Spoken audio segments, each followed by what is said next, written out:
this video, I will show you how to send a blank message on Messenger on Android.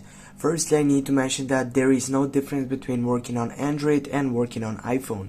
The first thing when it comes on that selection, it is to go on your browser and then type for blank message and simply open up the first selection, which is emptycharacter.com. And when you get into that size selection, simply you will need to scroll down and get to the right point, which is right here.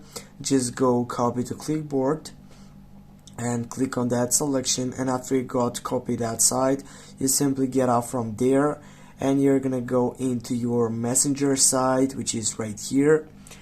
And as you go and select some of your chat selections, for example right here, just go get that top and hold on it and simply go for paste and go send that blank message. And right now, as you can see, we have done it.